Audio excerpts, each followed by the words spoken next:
गुरु ब्रह्मा गुरु विष्णु गुरुदेवो महेश्वरा गुरु साक्षात्।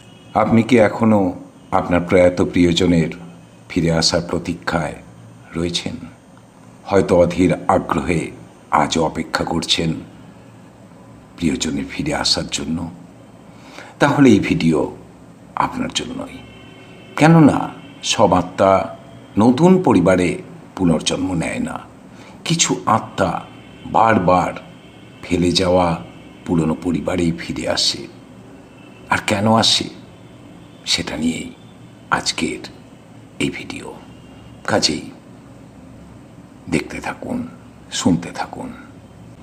আসলে অদ্ভুত লাগে জানেন তো, সব আত্মা যেমন নতুন পরিবারে জন্ম নেয় না, আবার প্রয়াত ব্যক্তির আত্মা সেই পরিবারেই ফিরে আসে। নতুন দেহ, নতুন সম্পর্ক, কিন্তু ফিরে আসে, এটাই সত্য, বিশ্বাস না হলেও। কেননা কিছু আত্মার কাছে এক জন্মটাই একই পরিবারে শেষ নয়, যেন একটা বৃত্তপথে চলা। আজকের ভিডিওতে আমরা সেই সত্যের কথাই বলবো। আর যদি আপনি কখনো আপনার প্রয়াত প্রিয়জনকে হারিয়ে ভেবে থাকেন সে বা তিনি আবার ফিরে আসবেন, তাহলে ভিডিওটা মন দিয়ে শুনুন। আমাদের প্রাচীন দর্শনে বলা হয় আত্মার জন্ম নেই, আত্মার মৃত্যুও নেই। গীতা বা উপনিষদে বলা হয়েছে আত্মা কেবল শরীর পরিবর্তন করে। মানুষ যেমন পুরনো পোশাক ফেলে নতুন পোশাক পরে, ঠিক তেমনি। কিন্তু সব মানুষই কি পুরনো পোশাক ছেড়ে ফেলে? ছিঁড়ে গেলেও না। এমন কিছু মানুষ আছেন যারা পুরনো কাপড়কে, পোশাককে আঁকড়ে ধরে থাকেন, ছিঁড়ে গেলেও ছাড়তে পারেন না। আর এই কাপড় কিংবা এই পোশাক কি জানেন? সম্পর্ক, ভালোবাসা, আসক্তি, দায়িত্ব আর অসমাপ্ত কর্ম। আর মৃত্যুর সময় আত্মা যখন শরীর ত্যাগ করে, সে কিন্তু পূর্ণ মুক্ত হয় না। এই যে সম্পর্ক, ভালোবাসা, আসক্তিরূপ পুরনো কাপড় তাকে আটকে দেয়। আর এই আটকে যাওয়াটাই পুনর্জন্মের দিক ঠিক করে দেয়। দেখুন, ভারতীয় শাস্ত্রে জাতিস্বর নামে একটা বিষয় আছে, আপনারাও জানেন। জাতিস্বর নিয়ে অনেক ঘটনা আপনারা সংবাদপত্রে বা টেলিভিশনের চ্যানেলে দেখে থাকবেন। এই জাতিস্বর শব্দটার অর্থ যে ব্যক্তি নিজের পূর্বজন্ম স্মরণ করতে পারে। শুধু আমাদের পুরাণ নয়, বৌদ্ধ সাহিত্য, এমনকি জৈন দর্শনেও জাতিস্বরের উল্লেখ রয়েছে। আর এই জাতিস্বরদের মধ্যে একটা আশ্চর্য বৈশিষ্ট্য লক্ষ্য করা যায়। তারা বলে থাকে আমি আগেও এখানে ছিলাম। এর মানে আত্মা শুধু অন্য দেহ নেয়নি, সে আবার একই বৃত্তে ফিরে এসেছে। বহু জাতিস্বর শিশু নিজের পূর্বজন্মের পিতামাতাকে চিনতে পারে, নিজের ফেরে যাওয়া বাড়ি চিনতে পারে, এমনকি আগের জন্মে কিভাবে তার মৃত্যু হয়েছিল সে কথা তারা বলে বা বলেছে। এ নিয়ে বহু সংবাদ প্রকাশিত হয়েছে এবং এর সত্যতা যাচাইও করা হয়েছে, বহু ক্ষেত্রেই মিলেছে। কিন্তু এই কাহিনীগুলো বা ঘটনাগুলো একটা প্রশ্ন তোলে। প্রশ্নটা কি? আমাদের পারিবারিক সম্পর্কগুলো, বর্তমানে যে সম্পর্কের মধ্যে আমরা রয়েছি, সবগুলোই কি নতুন? আসলে কি জানেন, জন্ম মানে আমরা মনে করি একেবারে নতুন, নতুন সম্পর্ক, নতুন পিতামাতা, নতুন স্মৃতি। কিন্তু তাই কি? যদি তাই হতো তাহলে কোনো একটা শিশু বড় হয়েই কেন বলে ফেলল সে আগে এখানে ছিল? এমনকি দেখিয়ে দিল তার ফেলে যাওয়া বাড়িটা তার পূর্বজন্মের পিতামাতাকে, এবং বলল কিভাবে তার মৃত্যু হয়েছিল পূর্বজন্মে।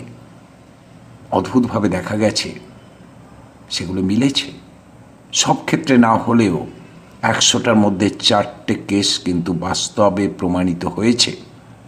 আর সেটাই আমাদের কাছে প্রশ্ন তোলে, উত্তরও মিলে যায়। অর্থাৎ আত্মা ফিরে আসতে পারে পুরনো মানুষদের কাছে। দেখুন, বিজ্ঞান কিন্তু সরাসরি আত্মার কথা স্বীকার করে না, চেতনার কথা স্বীকার করতে বাধ্য হয়েছে সম্প্রতি কনসাসনেস নিয়ে গবেষণায় এগিয়ে যাওয়ার পর। কিন্তু কিছু প্রশ্নের উত্তর বিজ্ঞান নিজেও দিতে পারে না। বিশ্বখ্যাত মনোবিজ্ঞানী ডক্টর ইয়ন স্টিভেনসন কয়েক হাজারের বেশি শিশুকে স্টাডি করেছেন, যেখানে শিশুরা নিজেদের পূর্বজন্মের নির্দিষ্ট তথ্য দিয়েছে, যা পরে যাচাই করে সত্য প্রমাণিত হয়েছে। আর সবচেয়ে অদ্ভুত ব্যাপার কি জানেন? এই শিশুদের মধ্যে অনেকেই নিজের পূর্বজন্মের পরিবারের কাছেই পুনর্জন্ম নিয়েছে। বিজ্ঞান এটাকে বলে আনএক্সপ্লেইনড মেমোরি কন্টিনিউটি, মানে স্মৃতির ধারাবাহিকতা। এর কোনো জেনেটিক ব্যাখ্যা নেই।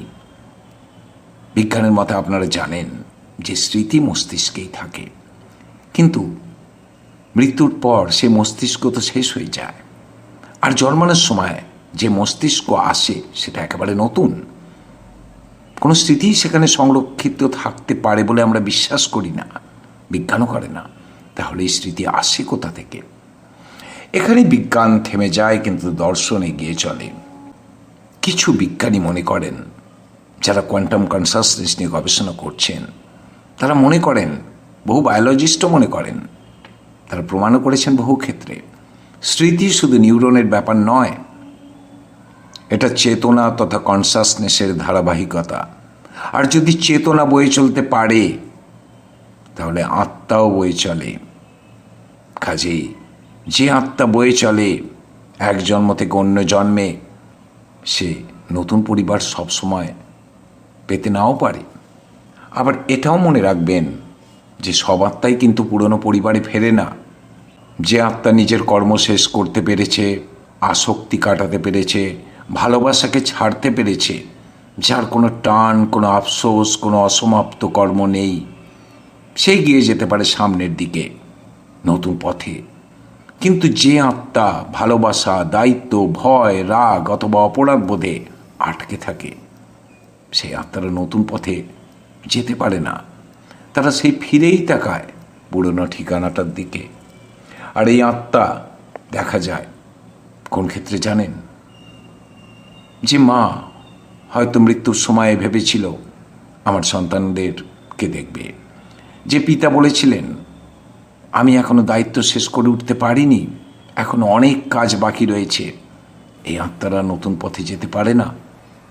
তারা সেই পুরনো বাড়ির আশেপাশে, পুরনো মানুষদের আশেপাশেই ঘুরে বেড়ায়, আর সময় হলেই তারা জন্ম নেয় সে একই পরিবারে। আর একটা কথা, আপনারা যদি ভাবেন সব বন্ধন পবিত্র, তা কিন্তু নয়। সব বন্ধন পবিত্র নয় বলতে এটা বোঝাতে চাইছি, সব বন্ধন আসক্তির সৃষ্টি করে না, কিন্তু কিছু বন্ধন রয়েছে যা আত্মাকে আটকে ফেলতে পারে। কাদের? যে মানুষ মৃত্যুর সময় বলে আমি এদের ছাড়া থাকতে পারবো না, তার আত্মা মুক্তির পথে যেতে ভয় পায়। সে নতুন জীবন চায় না, নতুন মানুষ চায় না, নতুন সংসার চায় না। সে শুধু ফিরে পেতে চায় পুরনো মানুষগুলোকে, পুরনো সম্পর্ককে। আর এই আত্মারাই পুরনো পরিবারে ফিরে আসে, কিন্তু একই সম্পর্কে তো ফেরা যায় না। তাই আজ যে মা, কাল সে মেয়ে, আজ যে স্বামী, কাল সে সন্তান। অদ্ভুত লাগলেও এটাই কিন্তু সত্য দর্শনের মতে। আমরা যখন পুনর্জন্মের কথা বলি, তখন বেশিরভাগ মানুষ কি ধরে নেয় জানেন? আত্মা যেন পাখির মতো, ধরে ফেললেই হলো। খাঁচা আছে, খাঁচা খুলে দিলাম, ঢুকে পড়ল। না, এটা কিন্তু নয়। আত্মা কিন্তু স্বাধীন নয়, আত্মা কর্মের দ্বারা চালিত। ইহজন্মে আমরা যা করি, যে কোনো কর্ম, চিন্তার মাধ্যমেও, যেভাবে ভালোবাসি, যেভাবে ঘৃণা করি, যেভাবে দায়িত্ব পালন করি কিংবা দায়িত্ব এড়িয়ে যাই, এই সব কিছু মিলেই তৈরি হয় একটা অদৃশ্য হিসাব, যেটাকে বলা হয় কর্মফল। এই কর্মফল কিন্তু কোনো শাস্তি নয়, কোনো পুরস্কারও নয়। এটা শুধু ইনকমপ্লিট ম্যাথ, একটা অসমাপ্ত অঙ্ক। এখন প্রশ্ন করতে পারেন, এই কর্মফল কিভাবে ঠিক করে দেয় একটা আত্মা কোথায় জন্ম নেবে? পুরনো পরিবারে না নতুন পরিবারে? এই দেশে না অন্য কোনো দেশে? এই রাজ্যে না অন্য কোনো রাজ্যে? ধরা যাক ইহজন্মে একজন মানুষ নিজের পরিবারকে কেন্দ্র করেই বেঁচে রইল সারাটা জীবন।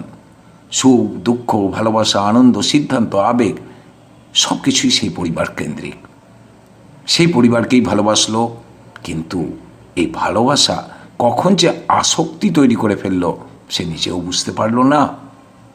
সে দায়িত্ব নিল, কিন্তু ফিরে যাওয়ার সময় দায়িত্ব শেষ করতে পারল না।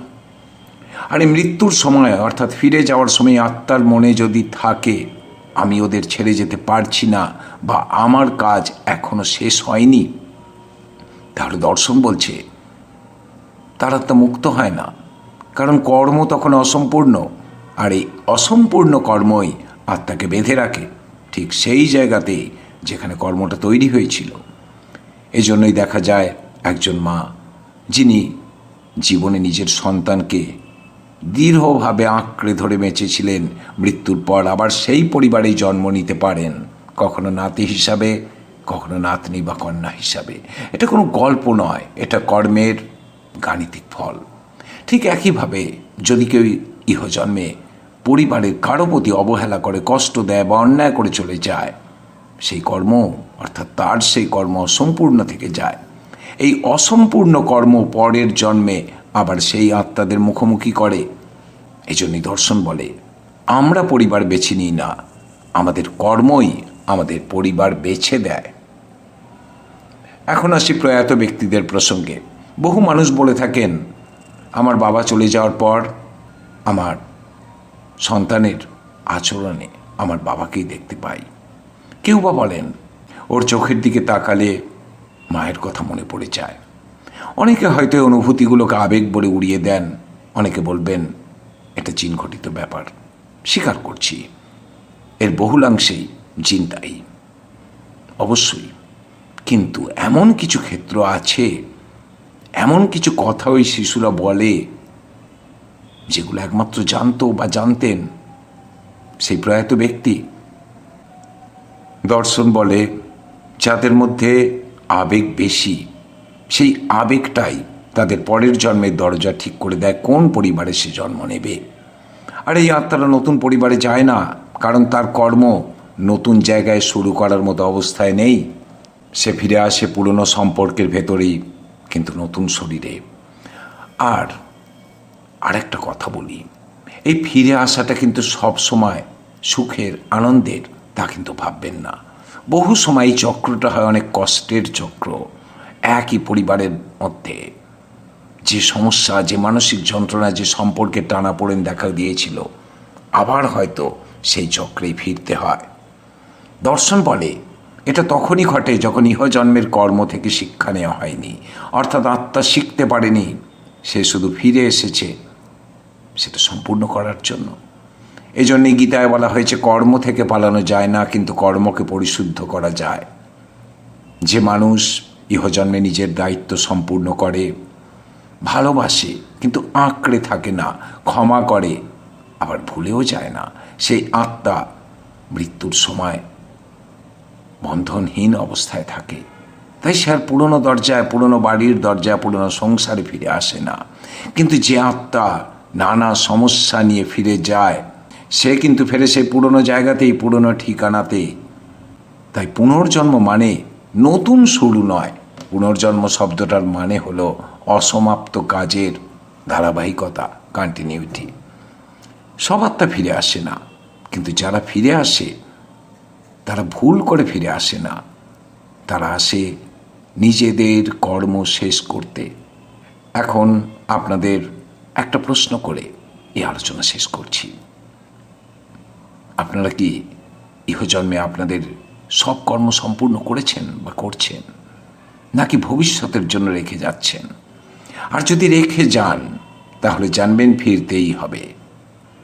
যেখানে কর্ম আপনি শেষ করতে পারেননি সেখানেই। আর আপনি পরজন্মে ইহজন্মের এই সম্পর্কের কথা মনে রাখতে পারবেন কি না সেটাও কিন্তু লুকিয়ে আছে আপনার ইহজন্মের কর্মের মধ্যেই। যদি চান এই বিষয়টা নিয়ে আমি আপনাদের পরবর্তী ভিডিওতে জানাবো। আপনারা লিখে জানাতে পারেন, আপনারা চান কি চান না। ভালো থাকুন, আনন্দে থাকুন, দেখতে থাকুন আমাদের দুটি চ্যানেলই, এই চ্যানেলটি এবং সংবাদ ভয়েস 9 স্পিরিচুয়াল চ্যানেলটি।